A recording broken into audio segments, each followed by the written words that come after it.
Hello everyone, I hope you all are doing great. आज के इस वीडियो में हम कुछ इम्पोर्टेंट क्वेश्चंस करने वाले हैं कंप्यूटर के, जो कि आपके आने वाले एग्जाम्स के लिए इम्पोर्टेंट रहने वाले हैं। जैसे कि दिल्ली पुलिस का एग्ज़ाम है, तो जिसमें कंप्यूटर में जो भी सिलेबस दिया हुआ है उसके यहाँ पे पर्टिकुलर कुछ क्वेश्चंस लिए हुए हैं, तो आपके लिए ये वीडियो काफ़ी इंपॉर्टेंट है। तो चलिए स्टार्ट करते हैं विदाउट एनी फर्दर डिले। सबसे पहला क्वेश्चन है हमारा, What is the shortcut to auto sum all the numerical values in a column in MS Excel? तो MS Excel में यदि आपको कॉलम में सभी न्यूमेरिकल वैल्यूज का ऑटो सम करना है तो उसके लिए कौन से शॉर्टकट की का आप इस्तेमाल करेंगे? तो इसके लिए शॉर्टकट की इस्तेमाल होगी option D, alt plus equal का सिंबल जो है सभी न्यूमेरिकल वैल्यूज को कॉलम में ऑटो सम करने के लिए इस्तेमाल होगा। जैसा कि आपको फिगर में भी शो हो रहा है, यहाँ पे कुछ कॉलम्स दिए हुए हैं, इनका ये न्यूमेरिकल वैल्यूज है, इनका ऑटो सम किया हुआ है। ठीक है, तो ऑप्शन डी। सिंपली सिलेक्ट करना है आपको सेल को जहाँ पे भी आप सम को अपेयर कराना चाहते हैं, फिर आपको प्रेस करना है ऑल्ट प्लस इक्वल का साइन। इसके बाद जो है एक्सेल ऑटोमेटिकली ऐड कर देगा सभी सिलेक्टेड सेल्स को। ठीक है, तो ऑप्शन डी। नेक्स्ट क्वेश्चन है, what is the purpose of dollar sign in Excel formula? तो ये पर्टिकुलर साइन दिया हुआ है, वैसे तो ये डॉलर ही है, तो एक्सेल फॉर्मूला में इस साइन का क्या पर्पज है? तो इस साइन को यूज करते हैं एक्सेल में फिक्स करने के लिए रो और कॉलम फॉर्मूलाज में, तो ऑप्शन बी इसमें सही है। तो जब इससे क्या होता है, सेल रेफरेंस में यदि आप इस सिंबल का यूज करते हैं तो ये आपको अलाउ करता है फॉर्मूला को कॉपी करने के लिए एक्सेल में, और विदाउट चेंजिंग रेफरेंस, यानी कि रेफरेंस चेंज किए बिना ही ये आपको अलाउ करेगा फॉर्मूला को कॉपी करने के लिए एक्सेल में। तो बहुत अच्छी बात है, तो ऑप्शन बी इसमें सही है। नेक्स्ट हमारा क्वेश्चन है, what is the shortcut to enable filtering of selected cells in MS Excel? तो MS एक्सेल में चयनित सेल की फिल्टरिंग सक्षम करने का शॉर्टकट क्या है? तो ये है option A, control plus shift plus L। तो ऑप्शन डी इसमें सही हो जाएगा।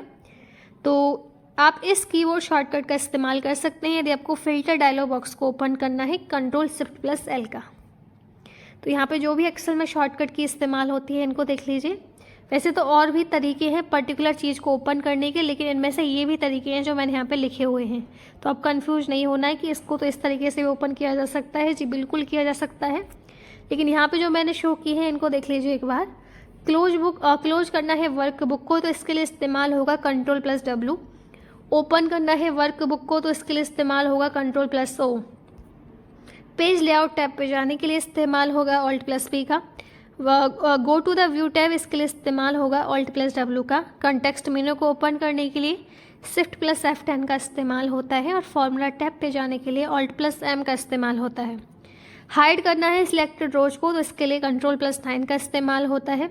हाइड करना है सिलेक्टेड कॉलम्स को, तो इसके लिए कंट्रोल प्लस 0 का इस्तेमाल होता है। ठीक है जी। नेक्स्ट क्वेश्चन है हमारा, फिल इन द ब्लैंक दिया हुआ है, allow each participant contribution display on the screen to all other taking part in conversation. तो पर्टिकुलर चीज़ दी हुई है फिल इन द ब्लैंक्स में, तो प्रत्येक प्रतिभागी के योगदान को बातचीत में भाग लेने वाले सभी बाहरी लोगों के लिए स्क्रीन पर प्रदर्शित करने की अनुमति देता है। तो ये है option D, internet relay chat, जिसकी शॉर्ट फॉर्म है IRC। तो ये टेक्स्ट बेस्ड चैट सिस्टम है, ये इनेबल करता है discussion among any number of participant in the so called conversation channels. और जबकि दो लोगों के बीच यदि पार्टनर्स के बीच डिस्कशन हो रहा है तो उसको भी ये इनेबल करता है, जो कि क्वेश्चन और आंसर डायलॉग फॉर्म में होते हैं। इसके अलावा यहाँ पे एक ऑप्शन है रूटर। तो रूटर क्या है? रूटर जो है रिसीव करता है और डाटा को सेंड करता है कंप्यूटर नेटवर्क्स में, उसको रूटर बोलते हैं। ठीक है, तो इंटरनेट रिले चैट जो है इसका सही उत्तर है ऑप्शन डी। नेक्स्ट हमारा क्वेश्चन है, which of the following keyboard shortcut is use to insert a hyperlink in MS Word 2007 document? तो MS वर्ड 2007 दस्तावेज में हाइपरलिंक सम्मिलित करने के लिए कौन से शॉर्टकट की का आप इस्तेमाल करेंगे? तो इसके लिए जो शॉर्टकट की इस्तेमाल होगी वो है कंट्रोल प्लस K। तो यहाँ पे इंपॉर्टेंट शॉर्टकट की है जो कि MS वर्ड में इस्तेमाल होती हैं। तो यदि आपको कट करना है सिलेक्टेड कंटेंट को क्लिप बोर्ड में, तो इसके लिए आप इस्तेमाल कीजिएगा कंट्रोल प्लस X का। कॉपी करना है आपको सिलेक्टेड कंटेंट को क्लिप बोर्ड में, तो इसके लिए इस्तेमाल होगा कंट्रोल प्लस C। पेस्ट करना है कंटेंट को क्लिप बोर्ड में, तो इसके लिए इस्तेमाल होगा कंट्रोल प्लस B। इंक्रीज करना है फॉन्ट साइज को 1 पॉइंट से, तो इसके लिए ये पर्टिकुलर साइन यूज होगा। सेंटर करना है टेक्स्ट को, तो इसके लिए कंट्रोल प्लस E का इस्तेमाल कीजिए। अलाइन करना है टेक्स्ट को लेफ्ट साइड, तो इसके लिए कंट्रोल प्लस L का इस्तेमाल होगा। नेक्स्ट हमारा क्वेश्चन है, which of the following is the full form of BCC a field of email header. तो कौन सा ईमेल हेडर के क्षेत्र बीबीसी का पूर्ण रूप है, यानी कि शॉर्टकट दिया हुआ है आपको और आपको फुल फॉर्म बताना है। तो इसकी फुल फॉर्म है ब्लाइंड कार्बन कॉपी। तो सिक्योरिटी चाहिए आपको, प्राइवेसी रीजन्स, तो इसके लिए इस्तेमाल होगा बेस्ट यूज करने के लिए ब्लाइंड कार्बन कॉपी, जिसकी शॉर्ट फॉर्म है बीसीसी। ये एक ऐसा फीचर है जो कि सेंड करता है ईमेल मैसेज बहुत सारे नंबर ऑफ पीपल को, तो सिक्योरिटी के माध्यम से अच्छा रहता है। ऑप्शन बी इसमें सही है। An IP version 4 address is fill in the blank long. तो IP संस्करण 4 कितना लंबा होता है ये, तो ये कितना लॉन्ग होता है, 32 बिट्स। ऑप्शन बी ए। तो IP वर्जन 4 एड्रेस ये टाइपिकली रिटन होता है डेसिमल डिजिट्स में और फॉर्मेट होता है एज अ 4/8 बिट फील्ड, जो कि टोटल हो गया 32 बिट्स, और ये पीरियड्स के द्वारा सेपरेट किए जाते हैं। तो ऑप्शन ए इसमें करेक्ट है। इस size of font is measured in. तो फॉन्ट का आकार किस में मापा जाता है, ये मापा जाता है पॉइंट में। तो फॉन्ट का जो साइज है पॉइंट में मेजर किया जाता है। फॉन्ट जो है मेजर किया जाता है पॉइंट में, और पॉइंट क्या डिक्टेट करता है, जो लेटर की हाइट होती है उसको डिक्टेट करता है। In Unix which command is use to display and create files. तो यूनिक्स में फाइलों को प्रदर्शित करने और बनाने के लिए किस कमांड का उपयोग होगा, तो ये होगा जी ऑप्शन डी CAT का। CAT की फुल फॉर्म है कॉन्साटेनेट, और ये कमांड जो है डिस्प्ले करता है कंटेंट को एक या फिर एक से अधिक फाइल्स का without having to open the file for editing. बिना एडिटिंग के लिए फाइल को ओपन करे बिना ये आपको वन और मोर फाइल का कंटेंट जो है डिस्प्ले कर देगा। फायरफॉक्स यूजेस विच रेंडरिंग इंजन। तो फायरफॉक्स इनमें से कौन से रेंडरिंग इंजन का इस्तेमाल करता है, तो फायरफॉक्स करता है गेको का इस्तेमाल। इसमें कुछ पर्टिकुलर सर्च इंजन दिए हुए हैं और वो किस पर्टिकुलर रेंडर इंजन का उपयोग करते हैं यहाँ पे शो किया गया है। जैसे एप्पल सफारी जो है वेबकिट का इस्तेमाल करता है, गूगल क्रोम जो है ब्लिंक का इस्तेमाल करता है, पहले ये फोर्क फ्रॉम वेबकिट का इस्तेमाल करता था। मोजिला फायरफॉक्स जो है गेको सर्च इंजन पे बेस्ड है। Portrait and landscape are the example of fill in the blank in MS Word. तो MS वर्ड में पोर्ट्रेट और लैंडस्केप जो है किसके उदाहरण हैं, तो ये उदाहरण है पेज ओरिएंटेशन के। 2 basic type of page orientation है, पोर्ट्रेट जो कि वर्टिकल साइज में आपको दिखेगा और लैंडस्केप जो कि हॉरिजॉन्टल आपको शो होगा। ज़्यादातर मॉनिटर्स में जो लैंडस्केप डिस्प्ले होता है, लेकिन ज़्यादातर डॉक्यूमेंट्स में जो है ये प्रिंट किए जाते हैं पोर्ट्रेट मोड में, तो दोनों ही इस्तेमाल किए जाते हैं और इनको बोलते हैं page orientation in the MS Word. In a computer spreadsheet block of cells is called. तो कंप्यूटर स्प्रेडशीट में कोशिकाओं के ब्लॉक को क्या कहा जाता है, रेंज। तो रेंज जो है रिफर की जाती है to the group of cells जो कि सिलेक्ट की गई हैं, जो चंक। तो रेंज जो है स्पेसिफाइड की जाती है सेल रेफरेंस के द्वारा from the upper left to the lower right corners. Which of the following is use to read a HTML page and render it. तो HTML पेज को पढ़ने और उसे रेंडर करने के लिए इनमें से किसका उपयोग किया जाता है, तो HTML पेज को रेंडर करने के लिए और रीड करने के लिए इस्तेमाल होता है वेब ब्राउजर का। Option A. तो वेब ब्राउजर को कॉमनली ब्राउजर भी बोला जाता है और एक सॉफ्टवेयर एप्लीकेशन है जो कि रिट्रीव करने के लिए, प्रेजेंट करने के लिए और ट्रैवर्स करने के लिए इंफॉर्मेशन रिसोर्स को वर्ल्ड वाइड वेब में इसका इस्तेमाल होता है। जबकि जो एक वेब सर्वर प्रोसेस है ये स्टोर करता है और डिस्प्ले करता है आउटपुट को to the client as per their request. और वेब मैट्रिक्स जो होता है discontinued cloud connected website builder होता है और ये HTML एडिटर होता है विंडोज के लिए वेब मैट्रिक्स। ठीक है, तो मैंने आपको सारे बता दिए हैं, तो इसका उत्तर है web browser. The type of network that allows a regional internet service provider to connect its customer to the internet is. तो वह नेटवर्क का प्रकार है जो कि क्षेत्रीय इंटरनेट सेवा प्रदाता को अपने ग्राहकों को इंटरनेट से जोड़ने की अनुमति देता है। तो देखिए विभिन्न प्रकार के इंटरनेट सर्विस प्रोवाइडर होते हैं। तो यहाँ पे जो ये पर्टिकुलर चीज़ की बात हुई है, इसका ऑप्शन करेक्ट जो है वो है WAN। WAN की फुल फॉर्म है वाइड एरिया नेटवर्क। यहाँ पे मैं आपको कुछ इंटरनेट सर्विसेज जो है वो मैं आपको बता देती हूँ। सबसे पहले देखो LAN जो है वो लोकल एरिया नेटवर्क इसकी फुल फॉर्म है, यानी कि लोकल एरिया नेटवर्क ऐसे टाइप का नेटवर्क होता है जो कनेक्ट करता है कंप्यूटर को अदर डिवाइसेस को स्मॉल एरियाज के लिए इस्तेमाल होता है। जैसे कि पर्टिकुलर बिल्डिंग्स जो होती हैं, ग्रुप ऑफ बिल्डिंग्स के लिए इस्तेमाल हो जाएगा लोकल एरिया नेटवर्क, जो कि पर्टिकुलर शॉर्ट रेंज में आप इसको चला पाएंगे। और एक होता है MAN। ये नेटवर्क क्या है, इसकी फुल फॉर्म है मेट्रोपॉलिटन एरिया नेटवर्क। ये कंपैरेटिवली जो LAN होता है उससे लार्जर होता है। जैसे कि LAN का आप इस्तेमाल बिल्डिंग्स के लिए करते हैं, लेकिन MAN का इस्तेमाल आप पर्टिकुलर इंटायर सिटी को कवर कर लेगा, LAN कैंपस को कवर कर लेगा। तो MAN जो है पर्टिकुलरली LAN की कंपैरिजन में बड़ा है, क्योंकि ये लार्जर नेटवर्क को कवर करता है। इसके अलावा जो WAN है WAN, ये तो LAN और MAN दोनों से बड़ा है, क्योंकि इसका जो नेटवर्क है वो काफ़ी लार्ज है, पूरे कंट्री को या कॉन्टिनेंट को ये कवर करता है, और इसकी फुल फॉर्म है वाइड एरिया नेटवर्क। तो इसमें बहुत सारे LAN जुड़े होते हैं, MAN जुड़े होते हैं, तभी तो कुल मिलाकर पूरे कंट्री को कवर कर पाएंगे, क्योंकि बहुत सारे LAN और MAN इसमें कनेक्ट होते हैं। तो ये ऐसे टाइप का नेटवर्क है जो कि ISP को जो है यूज करेगा कस्टमर्स को कनेक्ट करने के लिए इंटरनेट से। तो इंटरनेट को इटसेल्फ ही कहा जाता है WAN। तो ऑप्शन सी। नेक्स्ट क्वेश्चन है the internet address that does not change every day is called. वह इंटरनेट पता जो प्रतिदिन नहीं बदलता है वो क्या कहलाता है, उसको बोलते हैं स्टैटिक IP एड्रेस। एक स्टैटिक IP एड्रेस जो है परमानेंट IP एड्रेस है, जो कि असाइन किया जाता है डिवाइस को नेटवर्क एडमिनिस्ट्रेटर के द्वारा। नेक्स्ट क्वेश्चन है to edit the content of a Microsoft Excel cell press the particular function की।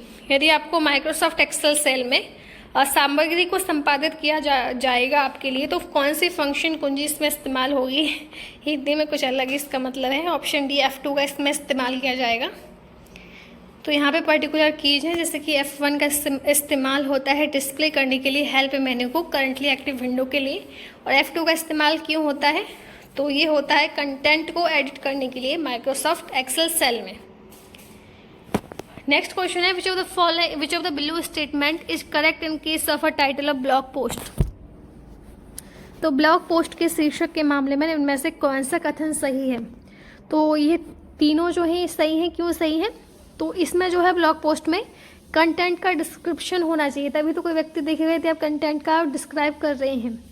कैची होना चाहिए, अच्छा होना चाहिए, और उस कीवर्ड जो होते हैं उन पे फोकस करना चाहिए ताकि वो पर्टिकुलर चीज़ें समझ में आए। तो ऑप्शन डी इसमें सही हो जाएगा, तीनों इसमें सही हैं।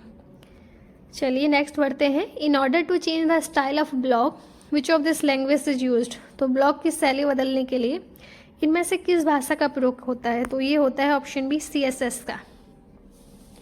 CSS की फुल फॉर्म यहाँ पे है कैस्केडिंग स्टाइल शीट। इसका इस्तेमाल होता है चेंज करने के लिए स्टाइल को वेबसाइट की, ठीक है, या फिर ब्लॉग की। इस software program we can use to find website, web pages and internet files.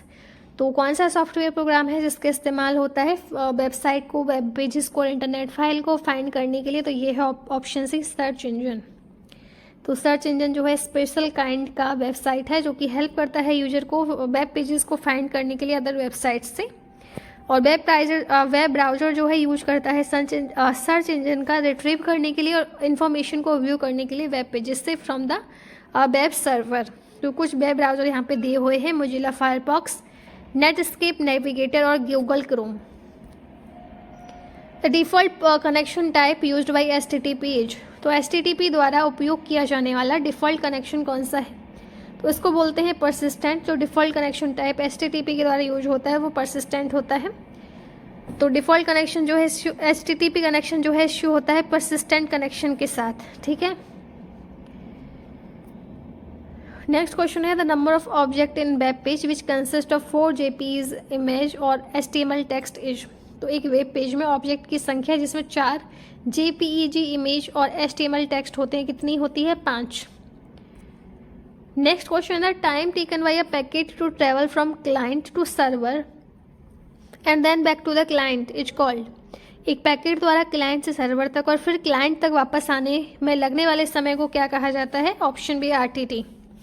RTT की फुल फॉर्म है यहाँ पे round trip time. Next question है in which year Microsoft was founded. तो माइक्रोसॉफ्ट की स्थापना किस वर्ष हुई थी, तो ये हुई थी 1975 में, और किसके द्वारा फाउंड हुआ था, Bill Gate and Paul Allen के द्वारा जो है माइक्रोसॉफ्ट की फाउंडेशन रखा गया था अप्रैल 4, 1975 को, ठीक है। डेवलप करने के लिए किया गया था इसका, और सेल करने के लिए किया गया था इंटरप्रेटर को फॉर द ऑल्टेयर 8800। तो नाम याद कर लीजिए, बिल गेट और पॉल एलन के द्वारा इसका जो है स्थापना किया गया था। In each of the computer part, यहाँ पे बहुत सारे ट्रिलियंस में इलेक्ट्रिकल सर्किट होते हैं जो कि ऑन भी किए जा सकते हैं, ऑफ भी किए जा सकते हैं स्विच के माध्यम से। तो किस प्रकार ये अरेंज होते हैं तो ये आपको पता होगा, यदि आप फिजिक्स के स्टूडेंट हैं तो लॉजिक गेट्स में ये जो है कनेक्ट होते हैं, अरेंज होते हैं।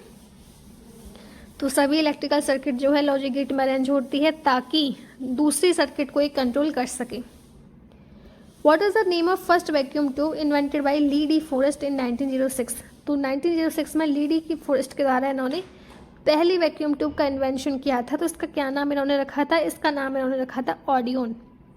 ऑडियन पहली वैक्यूम ट्यूब जो है ली डी के द्वारा फाउंड की गई थी। इसका साइज जो है एक पर्सन के थंब के जितना था, और जो एक इलेक्ट्रिक लाइट बल्ब होता है जो वो चमकता है, लाल लाल ग्लो करता है, उसके जैसा इनका साइज इसके जैसा चमकदार था, और पर्सन के थंब जैसा इसका साइन था। और इनको फादर ऑफ रेडियो भी बोला जाता है इसी की वजह से। ऑप्शन बी इसी इसमें सही है। जब एक पर्सन जो है कंप्यूटर को टर्न ऑन करता है तो कौन सा कंप्यूटर मेमोरी जो है एक्टिवेट हो जाती है? तो ये होती है ऑप्शन सी बायोस। तो बायोस जो है इंस्ट्रक्शन सेटअप करती है कंप्यूटर के लिए, सिस्टम को बूट करने के लिए, ऑपरेटिंग सिस्टम को। तो बायोस का प्राइमरी फंक्शन जो है हैंडल करना है सिस्टम सेटअप प्रोसेस को, इंक्लूडिंग जिसमें ड्राइवर लोडिंग भी होती है, और ऑपरेट करता है सिस्टम बूटिंग को। तो option C. What is the full form of GUI? तो GUI का फुल फॉर्म क्या है? Graphical user interface. GUI की फुल फॉर्म है ग्राफिकल यूजर इंटरफेस, और ये बेसिकली प्रोवाइड करता है set of graphical element on the screen to the user, जिसको कॉमनली यूज किया जाता है पॉइंट एंड ड्रॉ डिवाइस करने के लिए। ठीक है, option D. What help the reader to see how the document is divided into paragraph? तो पाठक को यह देखने में किससे मदद मिलती है कि दस्तावेज को अनुच्छेदों में कैसे विभाजित किया गया है? तो विजुअल क्लू के माध्यम से आप देख सकते हैं। Which of the following is the first layer of software loaded into the computer memory when it is startup? तो इनमें से कौन सा कंप्यूटर शुरू होने पर कंप्यूटर मेमोरी में लोड की गई सॉफ्टवेयर की पहली परत है? तो ये है ऑपरेटिंग सिस्टम। Option B. तो ऑपरेटिंग सिस्टम जो है सिस्टम सॉफ्टवेयर है जो कि मैनेज करता है कंप्यूटर हार्डवेयर को और सॉफ्टवेयर रिसोर्सेज को, और प्रोवाइड करता है common services for computer programs. तो ऑप्शन बी इसमें करेक्ट है। Which one of the following is the first scientist to bring the idea of personal area network? तो इनमें से कौन पर्सनल एरिया नेटवर्क का विचार लाने वाले पहले वैज्ञानिक हैं? तो ये लाए थे थॉमस जिमरमैन। ये पहले साइंटिस्ट हैं जिन्होंने पर्सनल एरिया नेटवर्क का आइडिया जो है लाए थे। ये पर्सनल एरिया नेटवर्क बेसिकली है क्या? ये यूज किया जाता है कनेक्ट करने के लिए कंप्यूटर डिवाइसेस को पर्सनल यूज के लिए, इसलिए इसको बोला जाता है पर्सनल एरिया नेटवर्क। बाकी जो 3 और नेटवर्क थे जिसमें LAN था, MAN था और WAN था, ये मैं आपको पिछले स्लाइड में बता चुकी हूँ, आपको याद होगा। तो ऑप्शन सी इसका सही उत्तर है। इसी के साथ हम अपने लास्ट क्वेश्चन पे आ गए हैं। इसका कमेंट में आपको सही उत्तर बताना है। क्वेश्चन है each box in a spreadsheet is called? तो स्प्रेडशीट में प्रत्येक बॉक्स को क्या कहा जाता है?